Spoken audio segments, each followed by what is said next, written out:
I met an old man on Parliament Street. He had the most piercing eyes. He told me about the beats that haunt the streets, and to me this was a big surprise. He said, listen close and you will find there's a trace in every song, a pulse on every street. And he left me with the question, who put the beat in Merseybeat? For goodness sake, I got the hippie shakes. Yeah, I got the shakes. The Liverpool sound was not created at the cabinet. Put the beat right. Put the beat right. Put the beat right. Liverpool has a music heritage going right back. Oh, I can't sit still. Put the beat You had the folk songs and the country music. Then you had a fantastic black music scene. The biggest thing that happened since Motown. It was just magic, complete magic.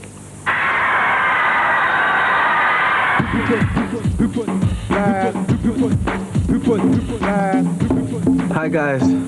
Alright. Safe. Look at this crew. Yo, you walking in my rhythm or am I walking to your time?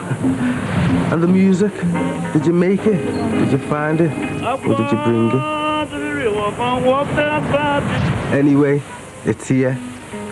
The sounds of the motion, of the rhythm of the ocean.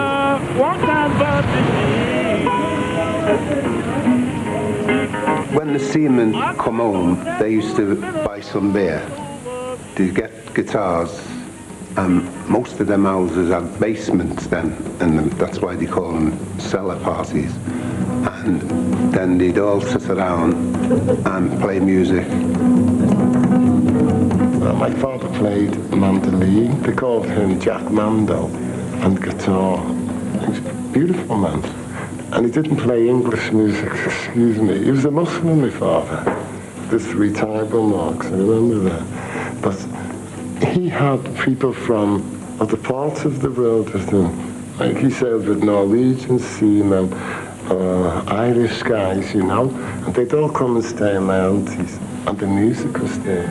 Calypsos, and there was lots of Irish music in the background, and country western, strangely enough. And African people like country western music. And my father used to play this high life music, and it's kind of magic, man. My father's from Ghana, which was then called the Gold Coast. And he was the choir master at a church, it's called African Churches Mission. He was the organist and also the choir master. So obviously I was a member of the choir. We tended to do sort of spiritual type, Negro spiritual type numbers, you know. So I think that's the way harmony came to me. My grandmother was an Irish woman who married an African seaman. And I think in Liverpool at that time, most of the black men who were in Liverpool were seamen. And so we used to get a lot of music brought home from America. The house was always full of music. There used to be certain record used to come on in somebody's room. And all of a sudden, everything would stop in the house. And all of us would start singing, and my mother included, you know. And, you know, it was always like that. 2 or 3 of us would go on a ship together, and we always took guitars with us. And when the ship reached the first port in Africa, which would be Freetown, they used to bring aboard some Africans, like extra crew. Well, when they come, they'd always bring guitars with them. So over night time, we'd all sit on the deck and we'd be playing these African songs, and we used to learn the songs off them, you know. They had their own style of playing, you know, which was very unique, and it was really nice. It looks and feels and sounds the same. A reverberation, an old refrain, a collaboration of all who came before the fame, the face, and the name. Whoa! Who are these guys? What are they doing here? I'm coming along the road. I'm saw these thousands of men all marching along the road like that. And I couldn't believe my eyesight because I didn't know about America. I didn't know that there was other people around, and there was piles of coloured men about 12 foot tall. They all looked that way to me. They looked enormous, and hundreds of them. Everywhere you looked, there was Americans everywhere, just literally everywhere. They were black guys, man, and I think the American Air Force, or whatever it was, they came into town. And a lot of the guys in Liverpool loved it, till the girls started getting taken off them probably, but they brought music, they brought money, and they brought a lot of love with them. There was a lot of Americans around, and it made it quite interesting, and they used to sit down and we all talk about music. It always went to music, you know, amongst black people. I don't know, it's something they just like, you know what I mean? There's always pianists and, you know, boogie-woogie music and trumpets and saxophones. There was always somebody, if you know. So that made the music. The musicians they had around Liverpool from the American base, because they were down here in, what I would say, hundreds at the weekend. And you'd see a fella there and he was standing there and he said, "Can I have a go?" He said, "Sure." I said, "Well, there were some very good musicians." And they were out of top bands because everyone had to go in the army. It didn't matter who he was. So you'd probably get some really top musicians in the band. Oh, listen to that. This place is pumping with life and jazz and rhythms and vibes, and Yanks dancing with local girls with happy faces and saxophone dreams of different places. The place was jumping, really, if you know. And a lot of white people used to come because we had music there, you know, than other clubs with nothing happening, you know, just stand there and drink. These were actually quite good clubs, you know, visiting people who come from London. It was amazing. You got a lot of people from over the water here on the other side of the Mersey used to hear about the music in Liverpool 8. And we'd be playing and then people would come up and talk to you and tell you how far they'd come to listen to the music, because there was no music around in them days. And they come from all over the place. Hold on, isn't that Shirley Bassey?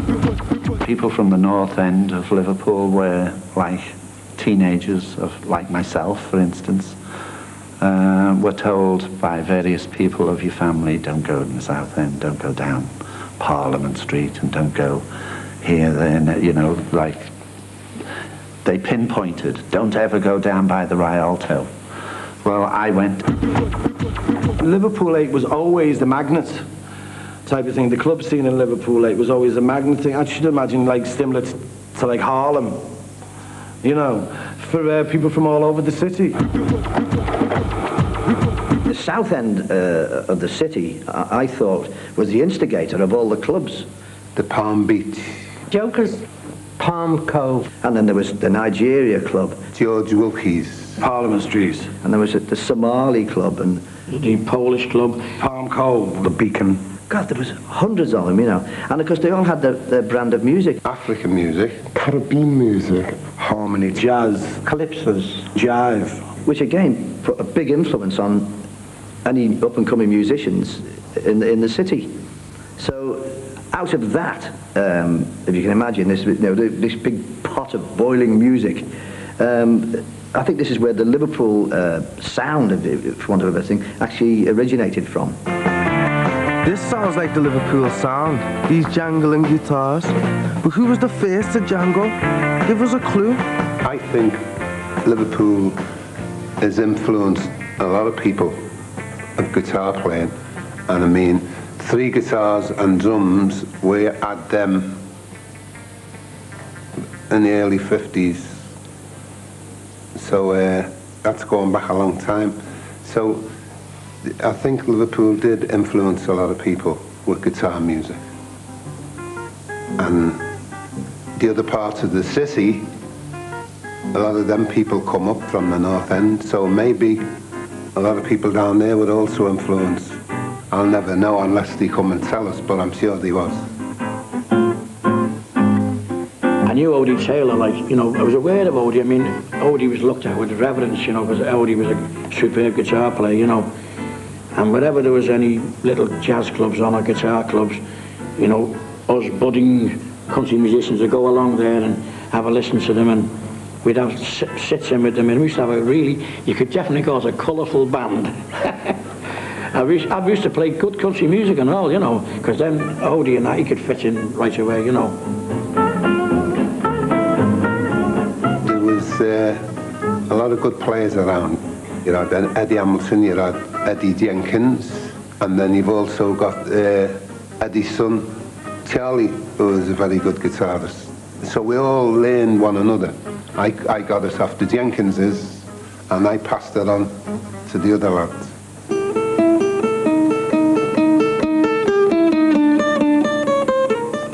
Hey, Lonnie, that's really nice, man.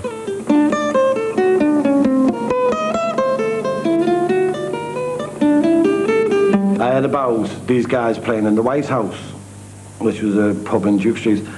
And I went down there, and it was Wally Corliss, who I was later to be in the in crowd with, George Dixon and Norman Fraser, and they called themselves the Casuals at the time. And it was just 3 guitars, you know, but they were incredible, these guys, because it was all jazz chords these people were playing, you know. I mean, it wasn't like a 3-chord thing, you know, it was all incredible chords, you know.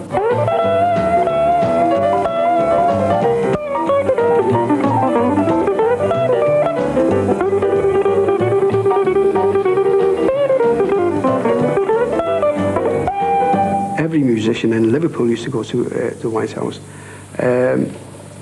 Like say, these 2 guys that was always dressed in black came every Monday to see us. We didn't know who they were, and somebody said, well, who are they? And somebody said, well, it's a band called the Beatles. They've just formed, like, you know, so we paid no attention to them, because as far as we were concerned, there was a skiffle group.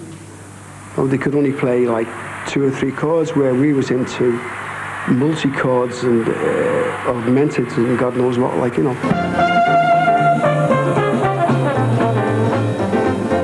I remember going to Pavilion Theatre in Lodge Lane, which used to have jazz concerts on a Sunday night, and seeing Chris Barber band, is, you know, a big favourite of mine. And Chris Barber, Lonnie Donegan, and 2 other guys formed this little group. And they called it skiffle. You know, I'd never heard of it before, you know. I started playing all these strange songs, and it was, you know, just brilliant, you know. And I thought, well, they're only playing 3 chords. I can play 3 chords, you know. And basically got into skiffle that way, because it's a do-it-yourself type music. They improvise with a tea chest and a cut-down brush pole and a piece of string on it, you know. It just sounded like a double bass, you know.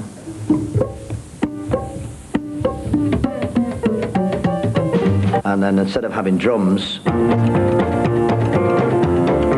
all you needed was a washboard and some thimbles at your mum's sewing basket. Cat's on the cover, but he don't see me. Down the rock of the life, she's a mighty good road. It's all black American folk songs. You know, the association between skiffle and jazz was, you know, was very close. And Cavern Club was, when it first opened, was just totally jazz. So the you know, the beatniks that were down at Cavern in them days, they took a liking to it, you know. So we got a regular spot every Sunday, you know. It started off as jazz, then it started diversifying to a bit of country one night, a bit of folk another night.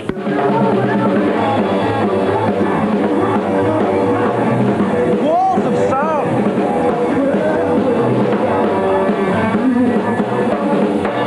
It's taken off this underground music, from cellar parties to cellar clubs. And now people are saying there's another one. Yes, I've been hitchhiking on the continent, and we hit Paris, the Saint Miguel area, and there were lots of these jazz clubs. Sidney Bechet was playing there, and I thought, if you could only open something like that in Liverpool, it would make a bomb. and we opened the Jacaranda. Okay, same time, same place. As we move to the lively rhythmic flows of Calypso. It's very arty. Very arty. You know, basically, you know, it was the people those days, you called them beatniks, you know. And it was a very beatniky place, you know. It wasn't very cosmopolitan, really. But the thing was that they had a steel band that played there all the time. You know, the resident band was a steel band. There was a wood band, a Lord Wood band. I came down to the club one night, and there was no steel band. And the waitress, Audrey, said, "Didn't you know they've gone to Hamburg?" Well, it could have been out of Mongolia for, you know. And so they wrote to me saying, "You should come over to Hamburg."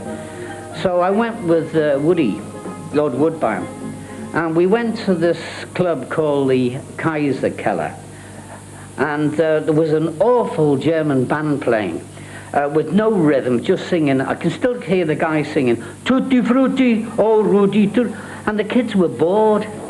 So I found out where the manager, who he was, and I sold him the idea of having, you know, bands from Liverpool. They went crazy, man. You know, over there, the club was packed, man. The Kaiser Keller Club. We blew them. And we started doing different material, like Skinny Minnie, which the Germans freak out on. They all want to jump on stage and do it, literally. They'd never seen anything like it. They thought I was crazy, yet they loved it. Howie Casey and Derry were the first band to hit the Hamburg scene from Liverpool. And of course, they were sensational. Derry used to move around that stage on the dance floor, and they drive the Germans absolutely crazy. So much so that when the Beatles came, you've heard of this Mac show. Well, it was because he wanted them to make show, as it were, because Derry had the whole of the audience in his palm of his hand, as it were. While I was in Germany, Paul McCartney said to me one day, "Get us a bevy," like, I went, "I've got no money." He went, "I've got a record. You haven't heard this," like, because there was a bit of rivalry then, like, for new records. We couldn't get them as often over there as we could here. We played What I Say by Ray Charles, and I went, "No, this is great." And they played it as the last number that evening. And my band had learned all the chords, and I'd learned the lyrics. And every band in Liverpool ended their set with What I Say. Ray Charles is a great influence on many musicians in this country. When I think about it now, what I used to listen to then, the music the Beatles used to play, and I didn't know where the music came from. And I was so amazed that they were all black musicians coming from America.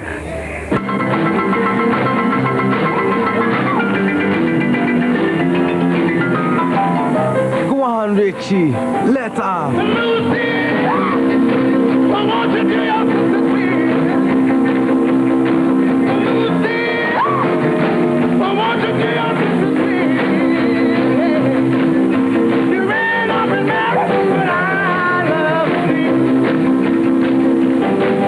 It was our music, but it had been taken away from us, you know what I mean? It was being kind of established, you know, taken over by the establishment type of thing, you know what I mean? It had become the property of other people. Groups of youngsters like these have teamed together with one ambition, to top the hit parade.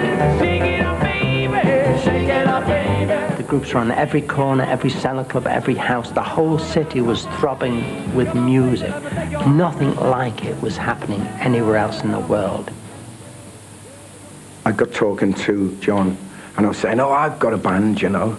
I've got a band as well." And he was going, "Oh, yeah, you've got a band." He said, "Oh, come down to the cavern, you know, come down to the cavern when we're doing a lunchtime on Tuesday or something, and we'll have a listen to it, you know."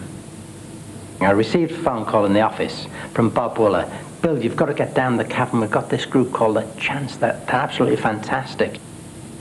We all got onto the stage, and I sort of gave a note like, you know, and we all started to sing then, you know. Jane, my baby's got me locked up in chains, but they ain't the kind that you can't see. Everybody was totally knocked out, you know, they were totally knocked out. Oh, these chains of love got a hold on me, yeah. They were fantastic. I'd not heard anything like them. That was great. I thought, there's nothing like this in Britain at all. And they were saying, who are you boys signed with? Who are you boys? Are you signed with anybody? Chains, my baby's got me locked up in chains, but they ain't the kind that you can't see. And the Beatles were enchanted, and they wanted to back them, you know, because they needed their musical backing at the time, and Brian Epstein wouldn't allow them to. John Lennon overruled them and said, we're backing the Chance. So the Beatles became the Chance first backing band. Whoa, these chains of love got a hold on me, yeah.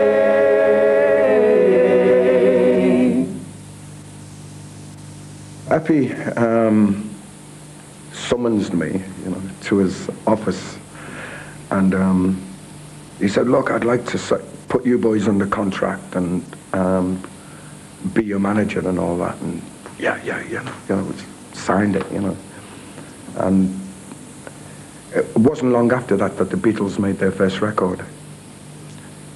And then Brian and the Beatles sort of vanished. For some reason it didn't happen, and the Chance didn't happen in Britain, and I always said that for some reason the British record buying public would accept eventually sort of records by black American artists, but they wouldn't accept them by black British artists. Nobody wanted them, you know, basically. Nobody was looking for black bands, you know.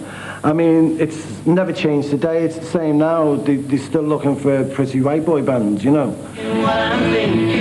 I saw him and I thought it was really a cute face, you know. I thought, kids have got to like this, you know. And I signed him up on the strength of his face. I mean, it's today, isn't it? I mean, it's the same thing today, you know. I mean, you know, hip-hop belongs to nobody now, you know. I mean, it's been taken over by everybody. Not a single of the fantastic black vocal groups from Liverpool ever really made it in the 60s. And they deserved it because they were as good as anything around in the charts.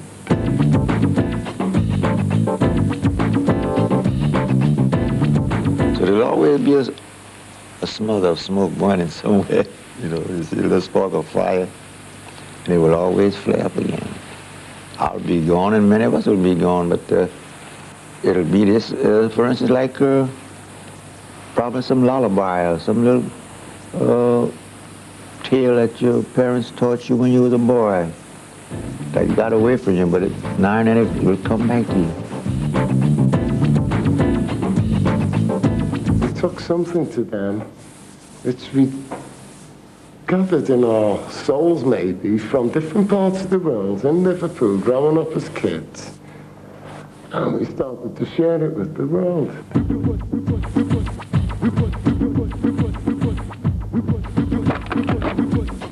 There was a flavour of maybe every country in the music when we were playing, and people enjoyed that, so they come down to listen, and I think maybe take some of us away themselves and use it themselves.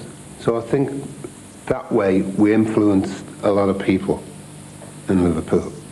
So if we're remembered for that, that's not too bad.